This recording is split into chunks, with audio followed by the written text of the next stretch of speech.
अस्सलाम वालेकुम। मैं न्यूट्रिशनिस्ट शहीला सुल्ताना एडिस साइंटिफिक सॉल्यूशंस में मैनेजिंग डायरेक्टर के तौर पर काम कर रही हूँ। आज मैं हीट स्ट्रोक, उसकी अलामात और एहतियाती तदाबीर के बारे में बताने जा रही हूँ।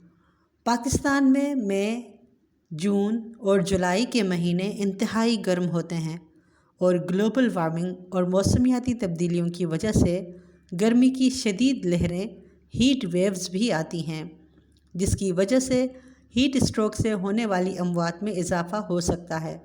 इस सिलसिले में फ़ौरी तौर पर ज़रूरी इक़दामात उठाना ज़रूरी हैं। हीट स्ट्रोक गर्मी से मुताल्लिक़ सबसे संगीन बीमारी है। ये उस वक्त होती है जब जिस्म अपने दर्जा हरारत को कंट्रोल करने से कासिर हो जाता है।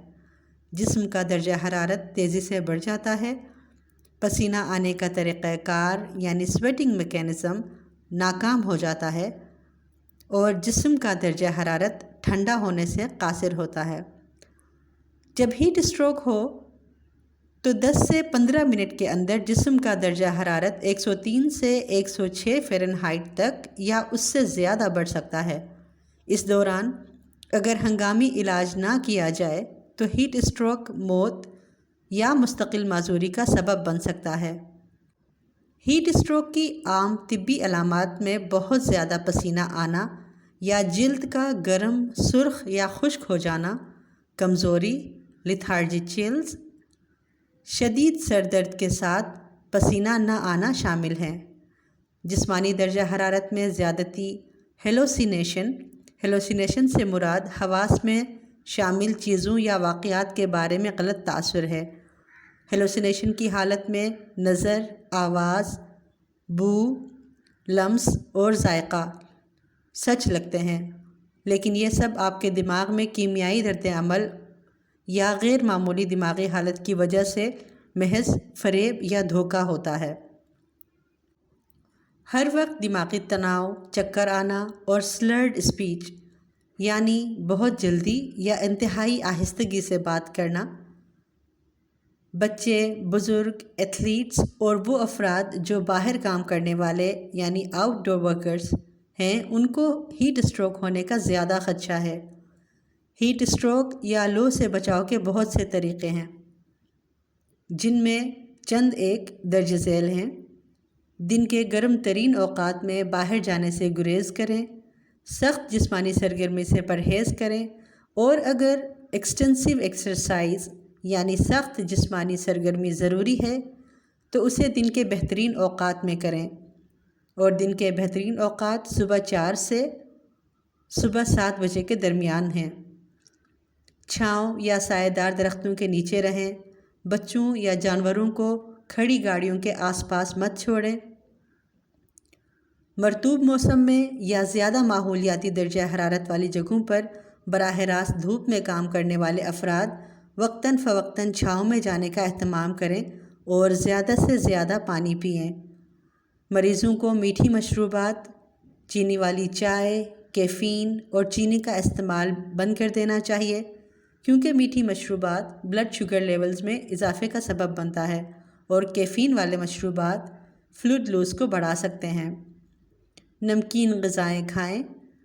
पसीना नमक और पानी पर मुश्तमिल होता है, लिहाजा पानी की वाफिर मकदार के साथ इजाफी नमक ज़रूरी है।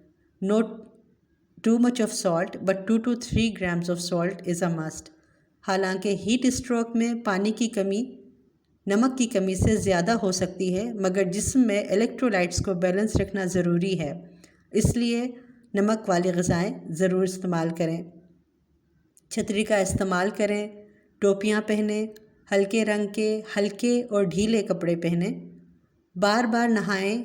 नहाने से जिस्म ठंडा और हाइड्रेट रहता है, और अगर बार बार नहाना मुमकिन ना हो तो आप जिस्मानी दर्जा हरारत को ठंडा रखने के लिए कोल्ड पैक और गीले तौलिए का इस्तेमाल, स्पंजिंग या एक टब में पानी भरकर अपने पाँव को उस पानी में भिगोकर रख सकते हैं। अगर गर्मी की लहर के दौरान आपको चक्कर आने, कमज़ोरी, बेचैनी या शदीद प्यास और सर दर्द महसूस होता है तो बेहतर है कि जल्द अज जल्द किसी ठंडी जगह पर चले जाएं और अपने जिस्म के दर्जा हरारत की पैमाइश करें। ری ہائیڈریٹ ہونے کے لیے کچھ پانی یا پھلوں کا جوس پئیں۔ یاد رکھیں پھلوں کے جوس میں چینی کا استعمال ہرگز نہ کریں۔ کسی ٹھنڈی جگہ پر فوری طور پر آرام کریں۔ اگر آپ کو دردناک عضلاتی کھچاؤ خاص طور پر ٹانگوں، بازوؤں یا پیٹ میں ہو تو فوراً الیکٹرولائٹس پر مشتمل اورل ریہائیڈریشن سولوشن ORS پئیں۔ 4 گلاس پانی ابال کر ٹھنڈا کیے ہوئے پانی میں آدھے چائے کا چمچ نمک اور 6 چائے کے چمچ چینی اچھی طرح ملا کر یہ محلول گھر پر بھی بنا سکتے ہیں۔ اگر گرمی کا درد یا شدت 1 گھنٹے سے زیادہ رہے تو آپ کو فوری طبی توجہ کی ضرورت ہے۔ غیر معمولی علامات محسوس کرنے یا علامات برقرار رہنے پر اپنے ڈاکٹر سے مشورہ کریں۔ اگر کسی شخص کو ہیٹ اسٹروک ہو جائے تو فوری طور پر ڈاکٹر، ایمبولینس کو کال کریں۔ مدد کا انتظار کرتے ہوئے اس شخص کو کسی سایہ دار جگہ یا ٹھنڈی جگہ پر لے جائیں اور اسے سیدھا لٹائیں اور ٹانگوں اور کولہوں کو اونچا کریں۔ غیر ضروری لباس اتاریں اور گردن، بغلوں پر ٹھنڈے پیکٹ رکھ کر بیرونی ٹھنڈک دینا شروع کریں۔ مسلسل پنکھا چلاتے رہیں اور جسمانی درجہ حرارت ناپتے رہیں۔ ایسیٹل سیلیسلک ایسڈ یا پیراسٹامول ہرگز نہ دیں۔ بے ہوش شخص کو کروٹ پر لٹائیں۔ فوری طور پر قریبی ایمرجنسی سروسز سے رابطہ کریں کیونکہ سنگین صورتوں میں اکثر ہسپتال میں داخل ہونے اور اورل ریہائیڈریشن کی ضرورت ہوتی ہے۔ اگر مریض پانی پینے کے قابل ہو تو اسے بٹھا کر زیادہ سے زیادہ پانی پلائیں۔ اورل فلوئڈز کو برقرار رکھیں اور اگر ضروری ہو تو مریض کو ہسپتال میں داخل کریں۔